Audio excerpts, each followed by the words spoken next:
Olá, pessoal.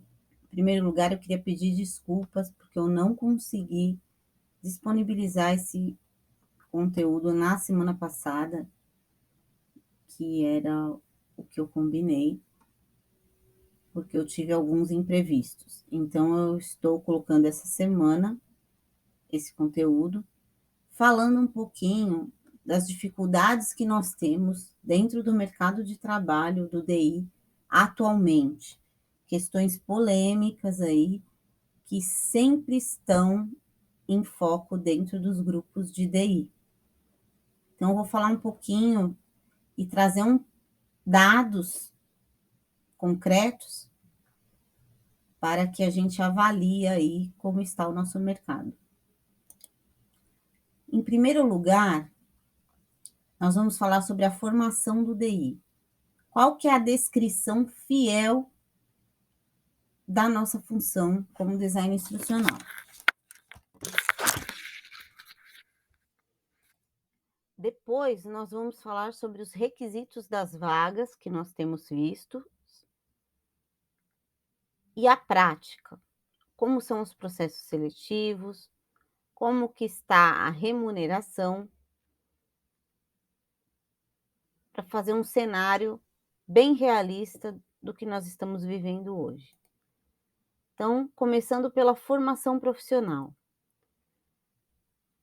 Nós temos aqui uma questão muito interessante.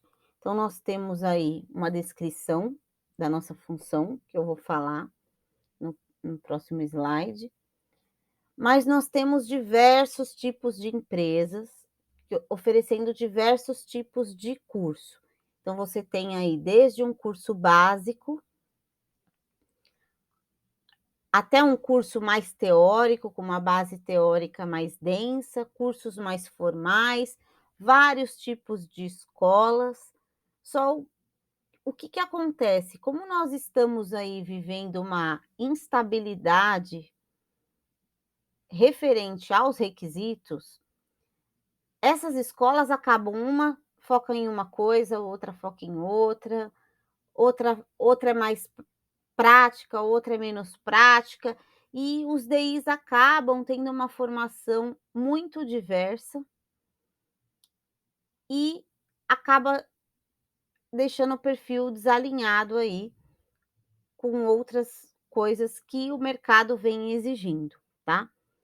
Então é muito complicado isso, porque afeta os currículos das escolas, que trabalham aí com as principais habilidades do DI, mas o DI fica aí sempre em déficit com a função, porque o mercado está pedindo outras coisas e essas escolas acabam oferecendo ou muita prática ou muita teoria, oferecem mais de um assunto e menos de outro, enfim, tudo isso atrapalha aí para quem está começando a carreira, para quem está querendo se desenvolver. Falando um pouquinho da descrição real do DI, tá? Não é a descrição que as empresas têm utilizado. Mas o que o DI faz? Ele implementa, avalia, coordena, planeja o desenvolvimento de projetos, pedagógicos e instrucionais nas modalidades de ensino presencial ou à distância, aplica metodologias e técnicas para facilitar o processo de ensino e aprendizagem, atua em cursos acadêmicos, corporativos, em todos os níveis de ensino, para atender às necessidades dos alunos, acompanhando e avaliando os processos educacionais, viabilizam o trabalho coletivo, criando e organizando mecanismos de participação em programas e projetos educacionais, facilitando o processo comunicativo entre a comunidade escolar e as associações a ela vinculadas. Como é a formação e experiência do DI? O exercício dessas ocupações requer um curso superior na área de educação ou áreas correlatas. Aqui a gente abre aí um leque. Hoje nós sabemos que o DI está em várias áreas, eu vou falar um pouquinho sobre essas áreas mais comuns. E o desempenho das atividades de 3 a 4 anos, o desempenho pleno de exercício profissional, né. Então, aqui dentro do escopo da função, em média 4 anos para que o profissional se torne pleno dentro da função. As condições gerais do exercício.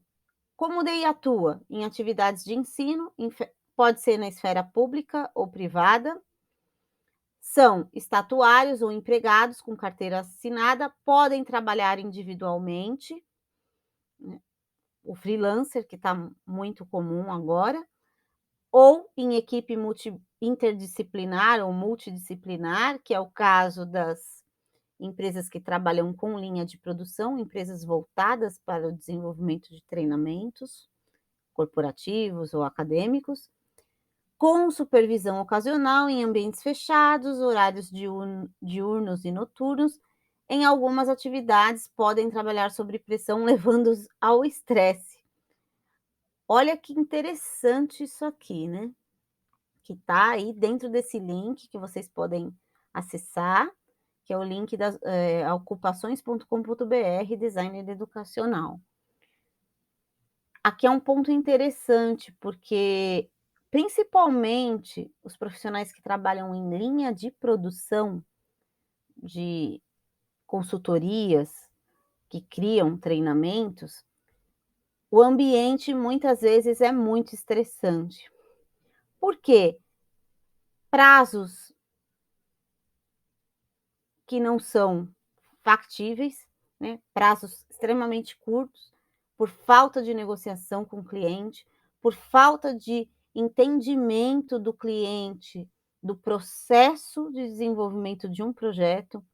Muitas vezes as pessoas não entendem que o design instrucional é um processo, é uma metodologia que demanda tempo, não é algo que você faz do dia para a noite, tudo que você faz do dia para a noite tende a não funcionar. Sobre pressão, principalmente. Então, se você quer um DI que faça realmente soluções, que elabore soluções de aprendizagem efetivas, você precisa ter tempo. Você precisa dar o tempo da criação, o tempo do planejamento, o tempo da análise, enfim, são coisas aí que a gente percebe que o mercado tem um pouco de dificuldade. E aí, qual é o papel do design instrucional? Aí eu peguei aqui um trecho do site Livre Docência, que tem curso de DI, e aí tem uma coisa interessante, depende muito das definições do contexto de trabalho. Então depende muito da empresa. Você pode ver que o mesmo DI, ele atua numa empresa de uma forma, em outra empresa de outra forma, tudo depende da cultura, da forma de trabalho da empresa, e aí o DI ele acaba precisando aí se adaptar. Ele realiza múltiplas tarefas, então reuniões com clientes para iniciar projeto, ele acompanha etapas em desenvolvimento, faz redação, trabalha com redação, com a escrita. Só que aqui, por exemplo, eu já trabalhei em empresa que o DI não fazia reunião com o cliente. Então, tinha uma pessoa, um consultor que fazia essa reunião com o cliente, que era o contato do cliente. O que é uma dificuldade para o DI que tem um perfil de consultoria. Um DI que sabe fazer o levantamento da necessidade, do treinamento, que sabe elaborar uma proposta. Porque o que acontece? Quando eu tenho um consultor que faz essa ponte entre o cliente e o DI, normalmente eu tenho ruídos de comunicação, porque o consultor pode entender uma coisa da demanda e o DI entender outra, ou vice-versa. O cliente pode não entender a proposta. Enfim, a gente tem aí sempre que tem mais pessoas envolvidas, nós temos uma dificuldade. Claro, tem DI que é mais operacional, então precisa ter uma pessoa, um consultor que faça essa ponte com o cliente. principalmente quando tem linha de produção. Mas, se é um DI com perfil de consultoria, ele não vai precisar, fazer somente o operacional. Ele vai conseguir aí tratar diretamente com o cliente, entender a demanda, sem ter o risco de interpretação errada ou distorcida da proposta. Ele acompanha etapas em desenvolvimento, então ele faz a redação, por isso é muito importante que o DI realmente saiba escrever, que ele tenha aí uma habilidade de escrita, porque muitas vezes o conteúdo bruto necessita de ajustes. Infelizmente, a maioria das pessoas não escreve bem. Isso é um dado, é estatístico e tem a ver com a questão da leitura, do desenvolvimento, do interesse das pessoas em desenvolver escrita. Então, muita gente não gosta de escrever, mas para o DI é extremamente importante. Adaptação da linguagem. Então, se eu tenho lá, eu vou fazer um roteiro, eu preciso saber colocar a linguagem dialógica, adaptar a linguagem, porque o conteudista, ele pode mandar para você um texto corrido, mas se é um roteiro de um vídeo, por exemplo, eu não posso ler o texto, eu tenho que fazer com que aquele conteúdo fique de uma forma adaptada para uma narração. Então eu preciso mudar palavras, eu preciso mudar a frase, eu preciso colocar ênfase na voz, enfim, eu tenho todo um processo que eu preciso fazer para adaptar essa linguagem. Revisar texto, se a pessoa não tem um bom repertório, um bom vocabulário, se ela não tem um bom estudo e leitura, ela não vai conseguir revisar o texto, vai deixar do jeito que está. E às vezes o texto precisa de um ajuste. Produz gráficos e cria gráficos a partir de dados, isso é importante. Então, o DI sabe interpretar, aí ele pega um texto, ele consegue transformar aquilo em um gráfico, isso é importante. Formata e revisa materiais didáticos em diferentes mídias. Como que eu posso transformar um texto? Eu posso fazer um vídeo, eu posso colocar uma imagem, eu posso fazer uma tirinha, uma história, enfim, nós temos vários recursos, então o DI precisa ter esse repertório para pensar criativamente e adaptar os textos. Isso aqui pode virar o quê? Isso aqui pode virar um jogo, isso aqui pode virar um vídeo curto que vai reduzir esse texto, então tudo isso o DI precisa pensar. Formata e revisa materiais didáticos e configura ambientes virtuais de aprendizagem. Então, aqui tem uma coisa importante, muitas empresas já estão exigindo que o DI entenda de implantação de plataforma, que ele consiga aí subir conteúdos para a plataforma, isso é muito importante. Então o DI que não tem isso, pode acabar perdendo algumas oportunidades, porque ele não sabe como uma plataforma funciona. E aí, que tipo de DI pode ter essa deficiência? O DI que trabalha numa linha de produção, numa consultoria de treinamento, que não tem contato com plataformas, que ele só faz o storyboard. Nesse caso, só desenvolve as soluções, mas não implanta. Ele vai ter essa deficiência, ele não vai conhecer. Então, se for uma vaga que ele precisa desenvolver o curso, subir o conteúdo, ele já vai ter uma dificuldade. Então, é importante que entenda um pouco de plataforma, da LMS, principalmente, para que consiga aí minimamente, precisou subir um conteúdo, o DI tem essa condição de fazer, tá. Claro que eu não po as empresas não podem exigir que o DI seja um técnico de implantação, é diferente.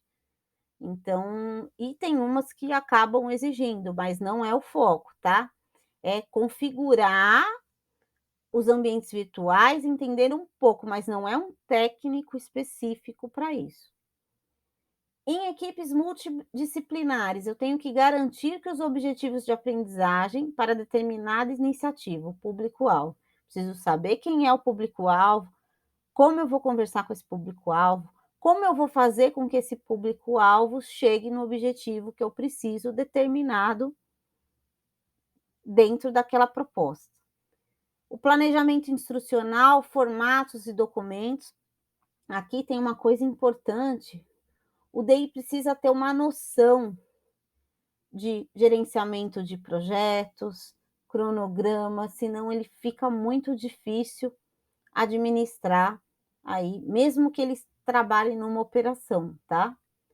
Roteirização de aulas, módulos, capítulos, textos, vídeos, aqui a gente entra bem na parte técnica, né? Raciocínio lógico é de extrema importância, porque sem o raciocínio lógico aqui eu não consigo fazer uma roteirização eficaz. Objetos de aprendizagem, então o DI ele precisa conhecer vários objetos, várias formas de trazer esse conteúdo para o público específico, isso é muito importante. E o planejamento específico de uma aula, de uma oficina, de um capítulo, de uma tela, tá? Tudo isso tem que estar aí dentro do papel do DI. E aí, quais são os sinônimos dentro da descrição da função do design instrucional que nós temos? É desenhista instrucional, designer instrucional e projetista instrucional. Quais são as ocupações, aqui é muito importante, que estão relacionadas com o DI? Coordenação pedagógica, orientação educacional, pedagogo, psicopedagogo, supervisor de ensino e designer educacional. O que significa isso? Tudo que tiver fora disso não é função do DI. E o que nós temos visto no mercado é que estão pedindo ocupações relacionadas que não têm a ver com essas ocupações descritas dentro do código, tá? Então, é um sinal aí para que as empresas se atentem a isso. O que eu posso relacionar o DI? A quais profissões, quais atividades? É isso aqui só, tá? E aí, vamos falar um pouquinho sobre os requisitos e práticas do mercado. E aí eu venho com um alerta, que vem aí de uma avaliação detalhada de descrições de vagas recentes. Nós precisamos informar para o mercado o que é DI e o que não é. Nós estamos tendo muitos problemas com relação a isso. As empresas têm exigido coisas que não fazem parte do trabalho do DI, confundindo papéis e mesclando profissões. Então vamos lá, o que é o DI? É uma análise de conteúdo bruto. É uma elaboração de roteiro de vídeo, elaboração de storyboard, construção de objetos de aprendizagem, elaboração de atividades avaliativas, exercícios, elaboração de e-books, apostilas, infográficos, manuais. É a pessoa que faz a escolha das mídias ou o áudio que eu vou usar, o vídeo, imagens, ilustrações, tudo conversando com o conteúdo, tudo dentro de um contexto e adaptado para um público, gerenciamento de cronograma de projetos, aprovação de design gráfico aplicado de acordo com a proposta didática. O que não é DI? Construção e tratamento de imagens. O DI não constrói, não usa Adobe, Photoshop, Illustrator, e esta parte não faz parte da função do DI, é do design gráfico. Diagramação e elaboração de layout também não é o DI que faz, é o diagramador, é o designer gráfico. Construção de peças publicitárias, design gráfico, logotipos, aplicação de paletas de cor, programação HTML, SCORM, programador, isso é função do programador. Elaboração de sites e vídeos animados, também é o design gráfico, não é o o DI. O DI, ele faz o roteiro do vídeo animado. Ele desenvolve todo o roteiro, ele indica as imagens, mas quem faz é a pessoa que cuida de audiovisual, que pode ser um web design, que pode ser um design gráfico, mas nunca vai ser o DI, a não ser que ele desenvolveu essa competência, tá? Conhecimento e execução de animações avançadas. Isso também não é uma função do DI. Muitos DIs fazem, mas isso é uma competência extra que o DI desenvolveu, tá? Como o meu caso, por exemplo. Mas não é uma competência básica do DI, porque isso já entra aí na área de animação, de ilustração, que sai da nossa esfera. Conhecimento e prática de Adobe, Illustrator, programas avançados, criação de layout visual, tudo isso aqui não faz parte, mas tem sido solicitado por muitas empresas que desconhecem os requisitos básicos, tá? Então é importante a gente falar sobre isso.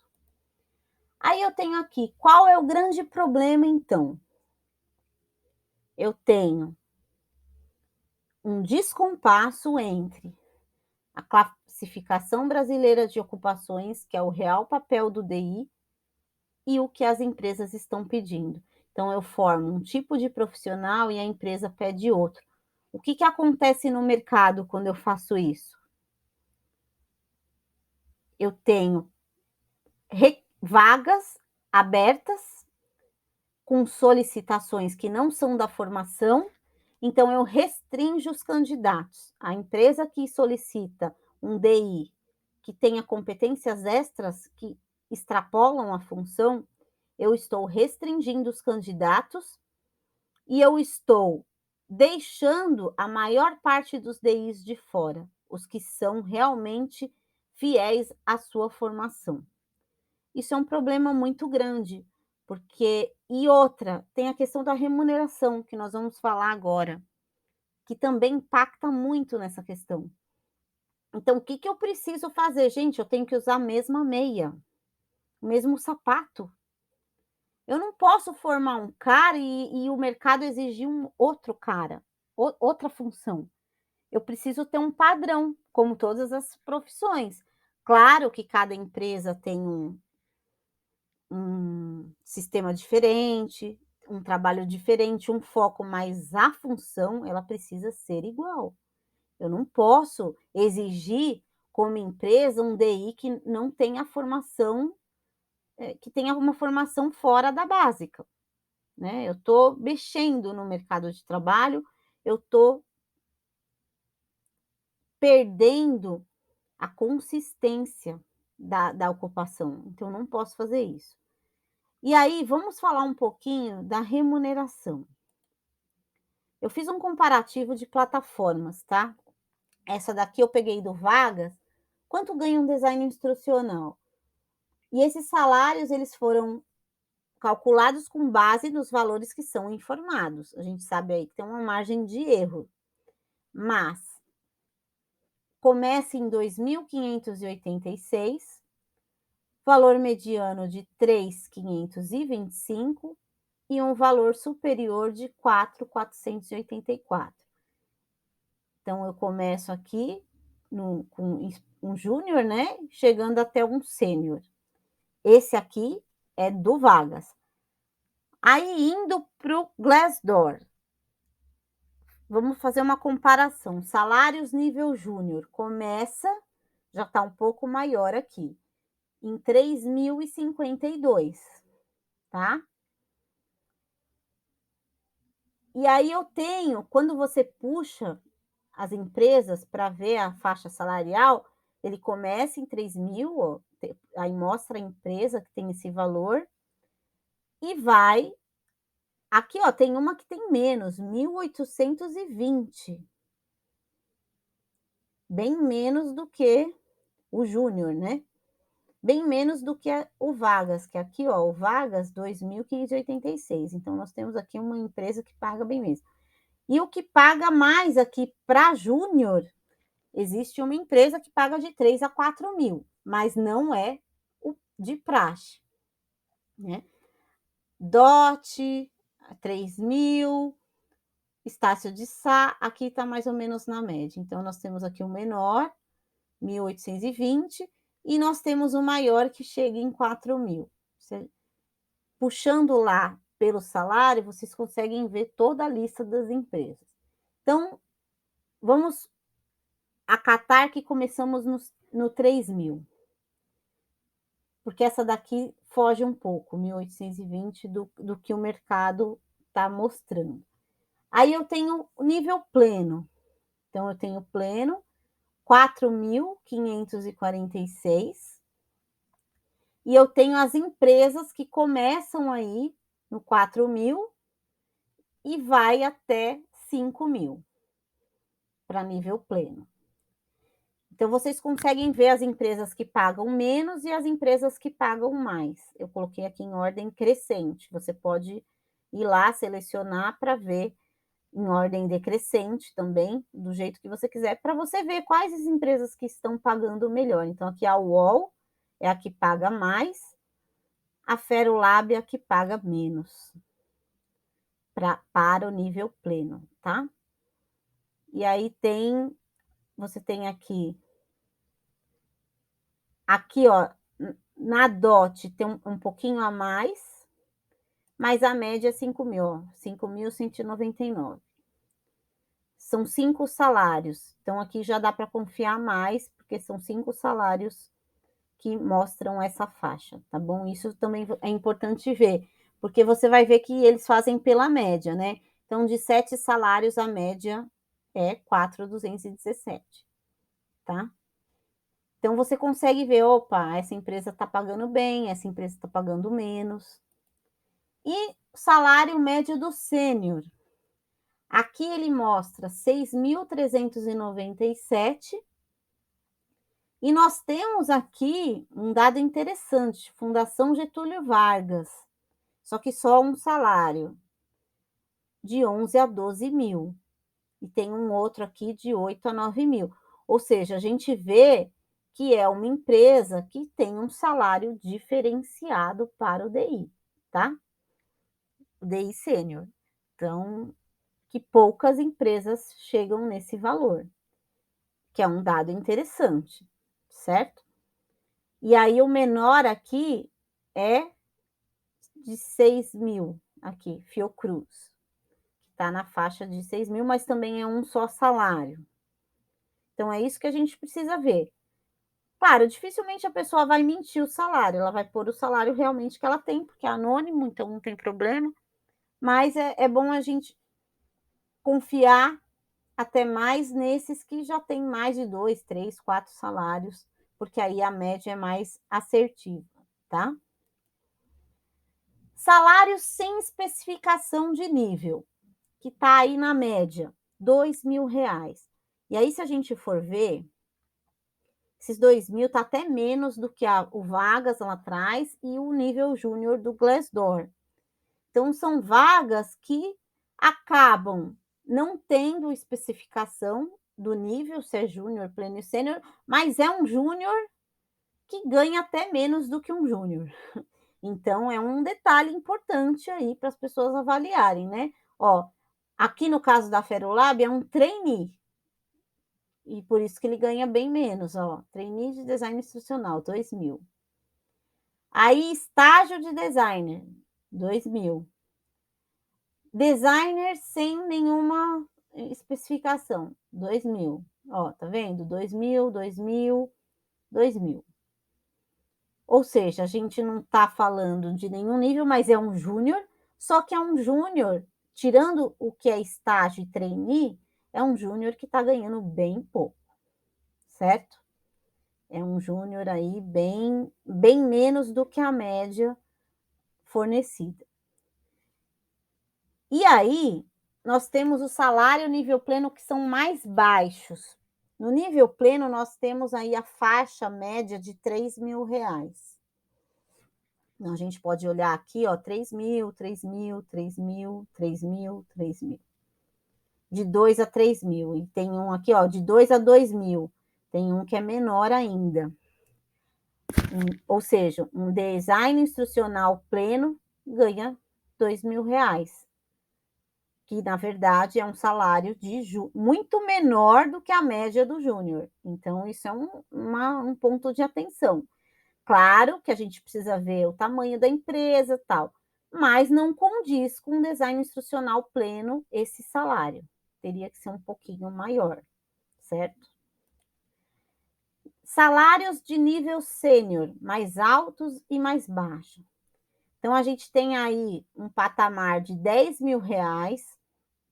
Então, Fundação Casper Libero, de 10 a 11 mil. Digital House, da Argentina, de 10 a 11 mil. Fundação Getúlio Vargas, que nós já vimos que paga um salário mais alto aí, perto do mercado. Comitê Paralímpico, esse aqui é o nível sênior mais baixo que tem, que apareceu na lista, que é R$ 5.000, tá? Então, assim, são questões para a gente olhar, e ver as diferenças. Aqui, ó, salários de nível estágio e trainee mais baixos. Aí a gente encontra 807, ó, de 590 a R$ 600, é um estagiário. Esse aqui está um pouco maior, né? 750, 807, mas um estágio, né, bem menos do que até um salário mínimo. Estágio de design instrucional mensal na DTCOM, que aí já quase R$ 900 aqui. E aí a gente mantém a média.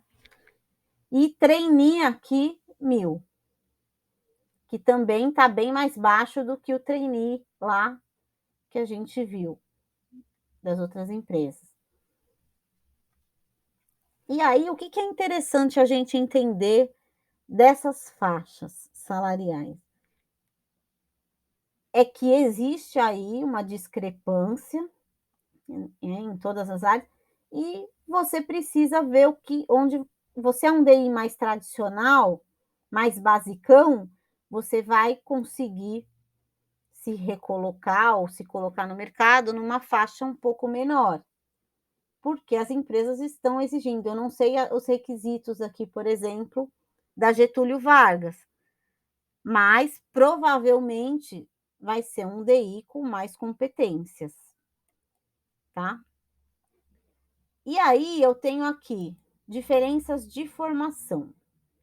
Aqui é um ponto muito importante que eu queria falar, que eu acho que interfere demais no mercado de trabalho e nas ofertas. Então, nós temos quais são as áreas de formação mais comuns do DI. As primeiras disparadas é licenciatura e pedagogia, que são as áreas principais aí. Aí agora nós temos a psicologia. Antigamente não era tanto. Quando eu conheci o DI lá atrás, ainda a psicologia não era tão forte dentro do DI. Hoje ela já é exigida aí em algumas vagas, junto com, ou seja, licenciatura, pedagogia, psicologia, várias vagas pedem isso. Recursos humanos, mas aqui, se for dentro da área corporativa. Marketing, então, muitas vagas pedem que seja uma pessoa de marketing, porque aqui a gente entra na questão da escrita, né, do desenvolvimento de roteiros, que o marketing aí tem algumas competências que ajudam, e o jornalismo. E nós temos várias outras áreas, então administração de empresas, gestão de RH, várias outras áreas que podem se encaixar dentro aí da formação básica do DI, formação que eu falo de graduação, tá? Essas são as mais comuns. E aí, qual é o problema que eu tenho quando eu envolvo várias áreas de formação? Então, uma é forte no marketing, é forte na parte de criar uma linguagem persuasiva. A outra, por exemplo, o jornalismo é forte na área de redação, da escrita. A psicologia é forte na área de teoria de aprendizagem. A pedagogia na parte didática. Estilos de aprendizagem, aí a gente entra na pedagogia e na psicologia. Design visual, quem vem do marketing. Comportamento, psicologia. Planejamento didático, pedagogia. E aí, o que acontece quando eu tenho várias formações, pessoas de várias áreas, dentro de uma área específica que é o DI? Eu tenho discrepância do tipo de conhecimento. Então, eu vou ter um DI que é ótimo em teoria de aprendizagem, mas pode não ser bom no planejamento didático. Eu tenho um DI que é ótimo no marketing, mas ele não entende nada de pedagogia. Então, qual é o problema disso? Eu preciso ter escolas, eu preciso desenvolver competências como DI dentro de todas essas esferas. Então, por exemplo, o que eu não tive na psicologia, eu preciso buscar para complementar para que esse papel do DI seja mais efetivo. E as escolas normalmente são padronizadas, nós temos aí os conhecimentos básicos para aprender. Então, eu não tenho como colocar todas as competências dentro de um curso. Então, o DI ele precisa transitar, ele precisa aprender a buscar o conhecimento que falta para ele. Então, esse é o mais um complicador do nosso mercado, tá? Porque ele é muito amplo em termos de formação, de formação. E aí, o que acontece no processo seletivo, quando eu junto aí profissionais de psicologia, licenciatura, pedagogia, administração, marketing, jornalismo, serviço social, fica mais difícil de selecionar, porque tá todo mundo misturado. E aí, mesmo que a pessoa tenha um conhecimento básico do DI, alguma coisa ali vai faltar. Então, como que eu vou selecionar um DI que me atenda nas principais competências que eu preciso? Dá para entender como fica mais complicado esse processo do mercado? Que vai além do que a gente já está percebendo? E aí eu tenho aqui uma coisa interessante. Cada formação tem um ponto forte, que é o que eu falei, uma tem uma competência, a outra não tem, e tem um ponto fraco. Então, acaba ficando para o DI buscar fortalecer o seu ponto forte e buscar aí conhecimento para eliminar, diminuir esses pontos fracos das competências. Então, por exemplo, o pedagogo ele pode dominar a organização didática, mas não ter a criatividade e nem gostar ou ter habilidade com tecnologias. Um psicólogo pode dominar o conhecimento do funcionamento do comportamento e os mecanismos cognitivos de aprendizagem, mas pode não entender de design visual. Um jornalista pode dominar a redação, mas não entender nada de didática e nem ter desenvolvido a criatividade. Um profissional de marketing pode dominar a linguagem, os mecanismos de persuasão, mas pode ter dificuldade de escrita ou didática. Então, a gente cai aí em um lugar que o DI precisa estar em constante desenvolvimento.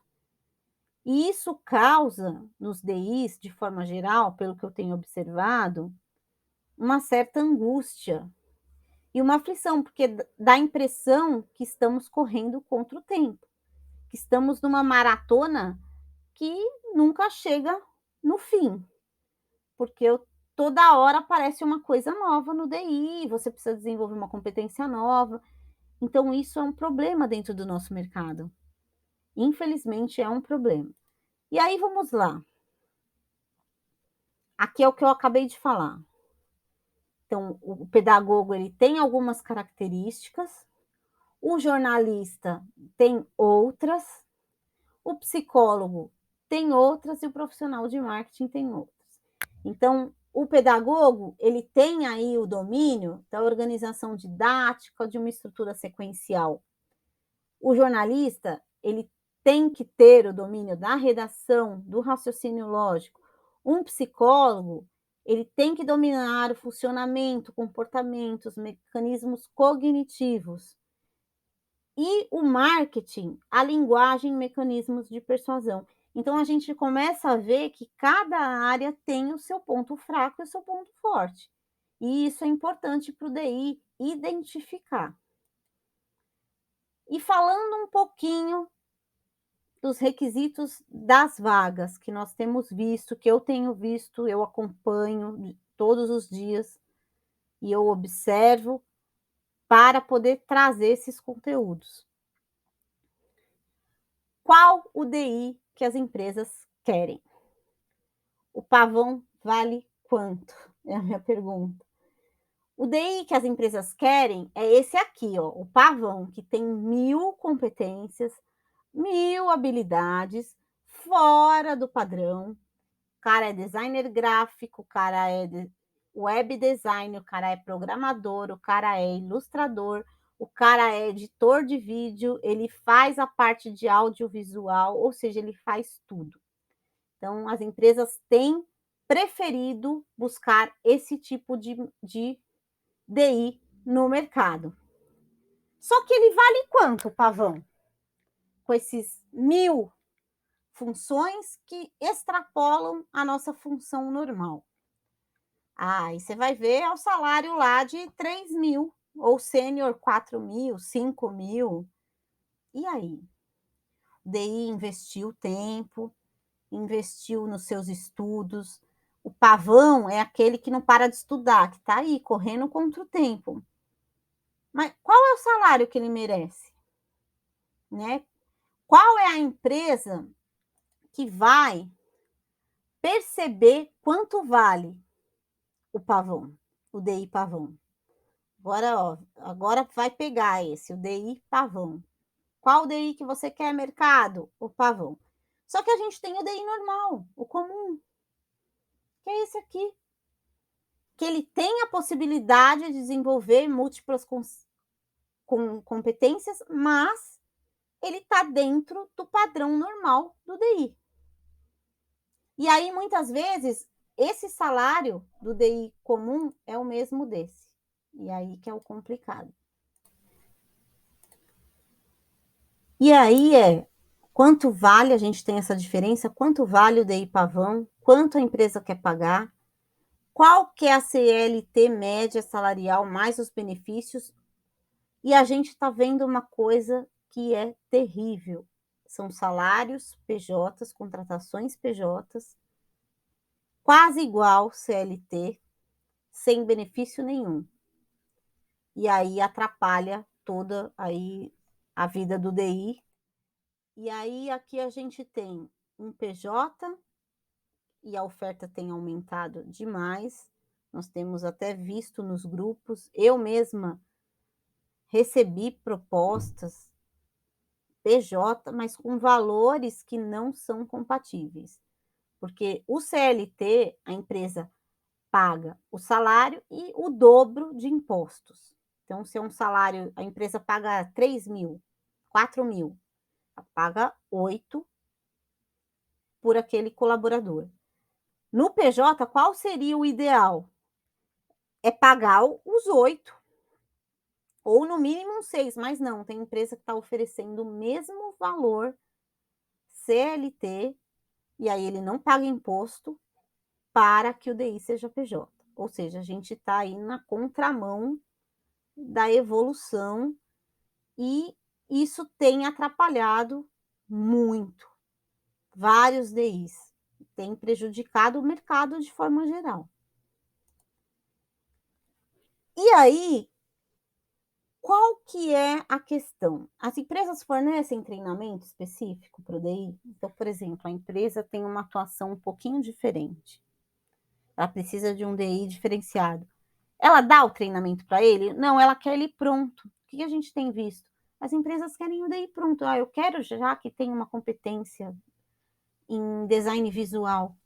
Ué, mas você forneça então, porque não faz parte dos requisitos. Aí a empresa entende que cada DI tem um perfil? Não. As empresas estão com uma dificuldade de entender que cada DI tem um perfil, porque vem de várias áreas. As empresas fazem pesquisa salarial de perfis junto com os concorrentes para equiparar os salários? Então, não, a maioria não. Eu mesma outro dia falei com uma pessoa que estava buscando um DI, eu falei: "Olha, se você quer saber exatamente a função do DI, ó, olha esse post meu, esse conteúdo que para você entender". "Ah, obrigada, eu vou ver para me ajudou muito para fazer o perfil". Para fazer o perfil que realmente tem a ver com o design institucional, certo? Então, eu acho que a gente precisa estar aí atento a essas questões. As empresas, principalmente. Qual é a solução? As empresas precisam revisar as descrições e requisitos, equalizar a oferta e a demanda de acordo com o mercado concorrente, compreender que profissionais que desenvolveram competências extras à função devem ser melhor remunerados e que esse não é o padrão, atualizar as ofertas PJs para valores justos. Se a vaga CLT 2.000, vaga PJ tem que ser mais, tem que ser bem maior. O normal era 4 aqui, né? Dobrar. Mas por quê? Você precisa ser justo. CLT em cargos é o dobro, PJ sem cargos. E o profissional precisa receber mais, tá? Processos seletivos. Plataforma online, gente, eu vou falar uma verdade para vocês. Plataforma online, eu tô vendo aí muito daí que nunca foi chamado por uma entrevista em plataforma online. Porque tem milhares de candidaturas, o algoritmo aí é todo zoado, tem algoritmo que lê currículo exato, tem algoritmo que não lê, então fica uma confusão, e você nem sabe aí se você não está sendo chamado, mesmo que você tenha um perfil, porque tem algum erro de algoritmo. Ou palavra-chave, coisas que essas inteligências que ainda não estão aptas, acabam aí filtrando.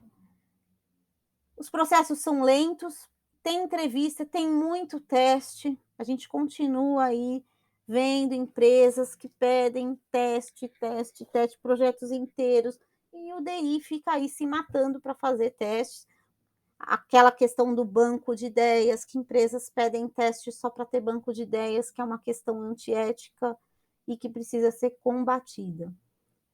E as interferências dos processos seletivos, etarismo por idade, preferem contratar um jovem inexperiente do que um DI experiente, porque o DI experiente custa mais, e aí eu vou pela idade. Eu quero um jovem, porque eu imagino que o jovem tenha mais energia, às vezes é o contrário, tá? Desculpa falar, mas eu vejo aí muitos jovens que não têm a metade da energia de pessoas mais experientes, e nem foco. Então a gente tem que tomar cuidado. Etarismo, racismo, tem o racismo. Vai lá na seleção, pega um selecionador que não está preparado, que tem viés inconsciente, julgamento, não dá certo. Diversidade. As empresas tendem a formar equipes homogêneas, pessoas iguais. Isso não é legal, não é bom para ninguém, nem para o DI. Estrutura de equipe. Às vezes tem equipes muito grandes ou equipes muito pequenas. O DI também se perde nessas questões. Competências extras, que competências o DI precisa? Então, assim, tudo isso vem impactar negativamente na atuação do DI e na forma como o DI aí está posicionado dentro do mercado de trabalho. Eu trouxe esse assunto porque eu acho de extrema importância para a gente entender e tentar mudar essa realidade. Eu venho divulgando aí diversos conteúdos, principalmente para empresas, para que elas façam essas mudanças nos perfis, essas mudanças de visão, para que entendam realmente qual é o papel do DI, porque só assim nós vamos conseguir avançar. Espero que tenham gostado. Peço desculpas novamente por não ter liberado esse conteúdo na outra semana, mas ainda essa semana ou na semana que vem eu solto mais um conteúdo. Obrigada, até mais.